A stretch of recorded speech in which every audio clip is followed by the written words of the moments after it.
வணக்கம். சாந்தி entertainment channel. எல்லோரும் எப்படி இருக்கீங்க? நல்லா இருக்கீங்களா? இன்றைக்கி வாழ்க்கையில் நிறைய பேர் நிறைய விதமாக கொண்டு போகிறாங்க. அதில் ஒரு விதமான சொற்கள் எப்படின்னா, காய்ச்ச மரம் கல்லடிப்படும்.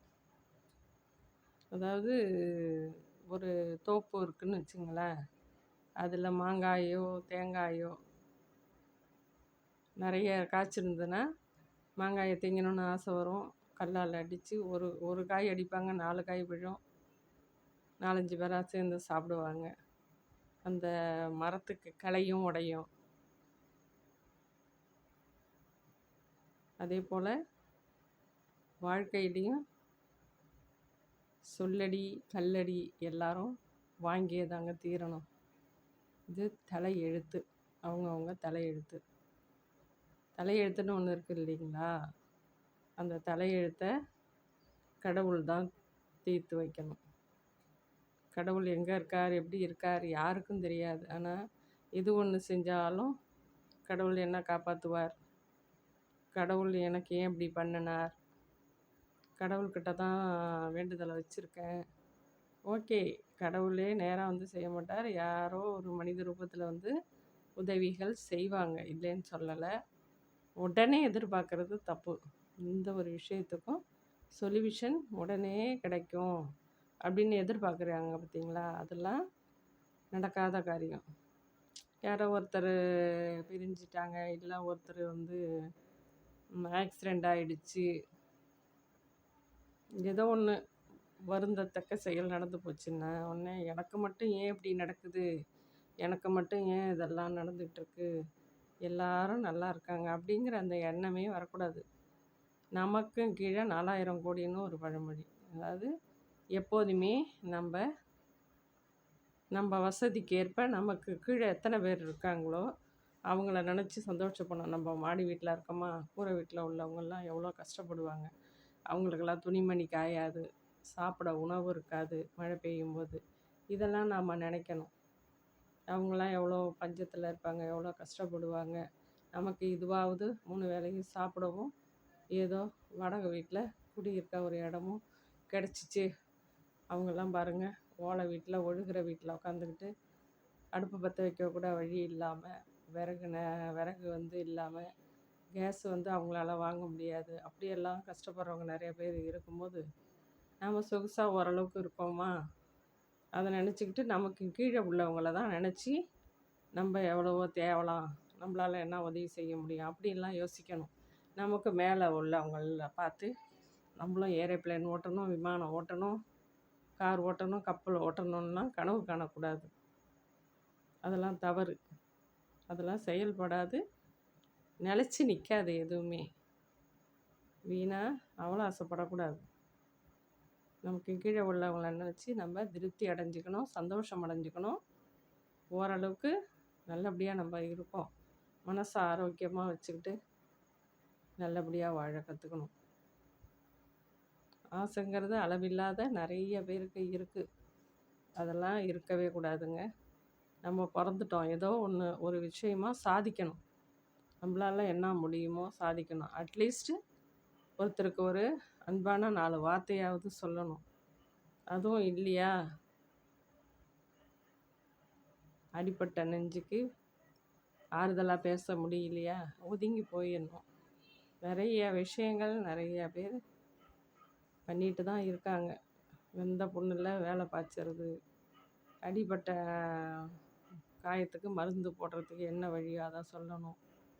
அதை விட்டு இன்னும் குத்தி கிளறி பேனாக்கி பேனை பெருசாலி ஆக்குறவங்க நாட்டில் இருக்காங்க. அதில் குளிர் காய்கிறவங்களும் நிறைய பேர் இருக்காங்க. தீயை மூட்டி குளிர் காய்வாங்க. செய்யக்கூடாதுங்க, உபத்திரமே செய்யக்கூடாது. உதவி செய்யணுமே தவிர ஒவ்வொருத்தருக்கும் உதவி செய்யணும், உபத்திரம் செய்யக்கூடாது. உபத்திரம் செய்யலைன்னாலும் ஒதுங்கி போயிடணும். நமக்கு அது தேவையே இல்லை இந்த மேட்டர்னு ஒதுங்கி போயிடணும். அதுதான் நமக்கும் நல்லது, நம்மளை சுற்றி இருக்கிறவங்களுக்கும் நல்லது. அதனால தான் சொல்லுவாங்க, காய்ச்ச மரம் கல்லடிப்படும்னு. அது பாடு சிவனேன்னு மரம் காய்ச்சி தொங்குதுங்க. அதை போட்டு அடித்து சின்ன பின்ன ஆக்கி கலையெல்லாம் ஒடிஞ்சு அதே மாரி தான் சில மனிதர்களும் நிறைய மனசு நோகும்படி நடக்கிறாங்க, மனசு நோகும்படி செயல்படுறாங்க. எல்லா விதத்துலேயும் சரி. கஷ்டப்பட்டாலும் ஆமாம், அதுக்கு எப்போ பாரு பஞ்சப்பாட்டு பரப்பாட்டு தான். அப்புறம் கொஞ்சம் ஆடம்பரமாக இருந்துட்டாங்கன்னா ஐயய்யய்யய்ய அதுக்கு பண்ணுற அலப்பறை தாங்க முடியல, ஓவராக சீன் போட்டுட்ருக்கு அப்படின்னுவாங்க. அப்புறம் சோகமாக இருந்தால் எப்போ பாரு அந்த அம்மாவுக்கு வருத்தம் தான், வேதனை தான், சோம்பேறித்தனமாகவே தான் வருத்தமாக உட்காந்துருக்கோம்பாங்க. ஜாலியாக இருந்தால் உனக்கு என்ன, எந்த கவலையும் கிடையாது, ஜாலியாக இருக்கேன்பாங்க. வாழ்ந்தாலும் ஏசும் தாழ்ந்தாலும் ஏசும் வையகம் இது தானடா. இந்த உலகமே அப்படி தாங்க. எந்த ஒரு வட்டத்தை போட்டு வாழ்ந்தாலும் ஏதாவது குறையை கண்டுபிடிச்சி ஏதாவது சொல்கிறதுக்குன்னு ஆட்கள் இருக்காங்க. அதனால் நல்லதை செய், நல்லதை நினை, நல்ல சிந்தனையை செயல்படுத்துங்க. இதுதான் எல்லாருக்கும் நல்லாயிருக்கும். எப்போதுமே ஒரு மரம் காய்ச்சிட்ருக்குன்னா அந்த மரம் காய்ச்சிக்கிட்டே இருக்கணும். ஐயோ இது வருஷம் காய்க்குமே, வருஷத்துக்கு 2 மரம் முருங்கைக்காய் காய்க்கும், வருஷத்துக்கு 2 மரம் மாங்காய் காய்க்கும், என்னமோ இந்த தடவை வந்து மரத்தா மாதிரி காய்க்காமல் கிடக்கு. அதேமாதிரி செய்கிறவங்க செஞ்சுக்கிட்டே இருக்கணும்.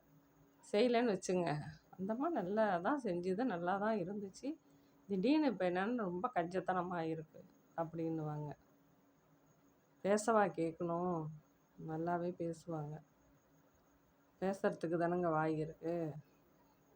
வாய் இருக்குன்னா என்ன வேணால் பேசிடுறாங்க. அவங்களுக்கு அது மனசு நோக்கும்படியாக இருக்குமா, வருத்தப்படுவாங்களா, நம்ம பேசுகிற ஒவ்வொரு வார்த்தையும் அம்பு ஏறுற மாதிரி இருக்கா அப்படின்லாம் யோசிக்கணும். யோசித்து பேசணும். எல்லாருக்குமே சரி, யாரும் நோக்கடிக்கவே கூடாது. காய்ச்ச மரம் கல்லடிப்படும்னு சொல்லுவாங்க. எந்த ஒரு ரோட்டோரம் ஒரு மரம் இருந்து அது காய்ச்சுதுன்னு வச்சுங்க, நெல்லி மரமாகட்டும், மாங்காவாகட்டும், கொய்யா மரமாகட்டும், எந்த ஒரு மரமோ பொது இடமா ஒன்று காய்ச்சுதுன்னா அந்த மரத்தில் ஏறி களையை ஒடிப்பாங்க, காயை பறிப்பாங்க, பிஞ்சு பிளாக்காய் எல்லாத்தையும் பறித்து வேஸ்ட்டு பண்ணுவாங்க.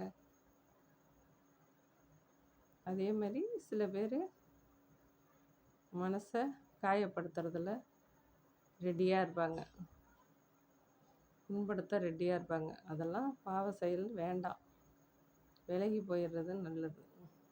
நிறைய பேர்கிட்ட அந்த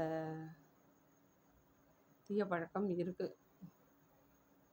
ஏன் அன்புங்கிறதே வர வர இல்லாத போயிடுச்சுங்க. யாருக்கிட்டையுமே அன்புங்கிறதே எதிர்பார்க்க முடியல. மனசுக்குள்ளே ஒன்று வச்சுட்டு வெளியில் ஒன்று பேசுகிறாங்க. எப்போ பார்த்தாலும் ஏதாவது ஒரு பிரச்சனை கொண்டு வந்து ஏதாவது ஒரு காதில் போட்டு மன உளைச்சல் ஆக்கிறது, இதெல்லாம் சில பேருடைய பழக்க வழக்கங்கள்.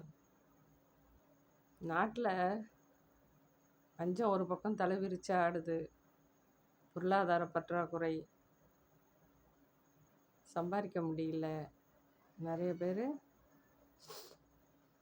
சம்பாதிக்க முடியாமல், நிறைய பட்டதாரி வேலை இல்லாமல் நிறைய பேர் கஷ்டப்பட்டுட்ருக்காங்க.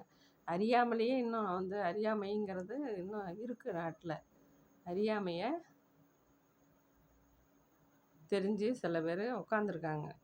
காற்றுள்ள போதே தூற்றிக்கொள்ன்ட்டு படித்தோமா, ஏதோ ஒரு சிம்பிளான வேலைக்கு போனோமா, அதுலேருந்து படிப்படியாக வேறு இடத்துக்கு மாறணுமான்னு இல்லாமல் அந்த அறியாமைங்கிற இருளுக்குள்ளேயே சில பேர் இன்னும் வாழ்ந்துக்கிட்டு தாங்க இருக்காங்க. அதனால் யாரும் காயப்படுத்தாதீங்க. கல்லடி சொல்லடி எல்லாம் இல்லாமல் சந்தோஷமாக நிம்மதியாக வாழ்க்கையை கொஞ்ச காலம்தான் வாழ்ந்துட்டு போங்க. என் வீடியோ பிடிச்சிருந்தா லைக் பண்ணுங்கள், ஷேர் பண்ணுங்கள். புதுசாக பார்க்குறவங்க சப்ஸ்கிரைப் பண்ணிக்கோங்க. இன்னொரு வீடியோவில் சந்திப்போம். பாய்.